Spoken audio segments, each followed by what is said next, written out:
திருப்பத்தூர் மாவட்டம் ஆம்பூரில் வெறிநாய் கடித்து 6 சிறார்கள் மருத்துவமனையில் சிகிச்சைக்காக அனுமதிக்கப்பட்டுள்ளனர்.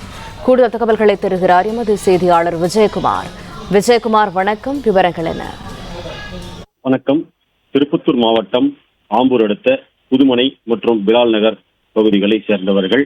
இந்த பகுதியை சேர்ந்த முகமது ஆசிப் மற்றும் முகமது ஆசில் இவர்கள் அந்த பகுதியை சேர்ந்த குழந்தைகள் அந்த பகுதியில் சாலையில் விளையாடி கொண்டிருந்த பொழுது அப்பொழுது முகமது அராபத் மற்றும் ரோஹித், அசில், சரண், கிஷோர் ஆகிய குழந்தைகளை அப்பகுதியிலிருந்து ஒரு நாய் ஒன்று துரத்தி கடித்துள்ளது. இதில் 6க்கும் மேற்பட்ட சிறார்கள் காயமடைந்த நிலையில் ஆம்பூர் அரசு மருத்துவமனையில் சிகிச்சைக்காக அனுமதிக்கப்பட்டுள்ளனர். தற்பொழுது அரசு மருத்துவமனையில் அவர்கள் அனுமதிக்கப்பட்டு சிகிச்சை அளிக்கப்பட்டு வருகிறது. தொடர்ந்து இப்பகுதியில் அந்த ஒரே பகுதியை சேர்ந்த 6 குழந்தைகளை தெருநாய் கடித்துள்ள சம்பவம் அப்பகுதியில் பரபரப்பை ஏற்படுத்தி வரும் நிலையில் ஆம்பூர் நகராட்சிக்குட்பட்ட பகுதிகளில் தெருநாய்கள் சுற்றித் திரிவதாக தொடர்ந்து நகராட்சி அதிகாரிகளிடம் அப்பகுதியை சேர்ந்தவர்கள் புகார் அளித்தும் தற்பொழுது வரை நாய்களை கட்டுப்படுத்த நடவடிக்கை எடுக்கவில்லை என்று அப்பகுதி மக்கள் தொடர்ந்து குற்றம் சாட்டி வருகின்றனர்.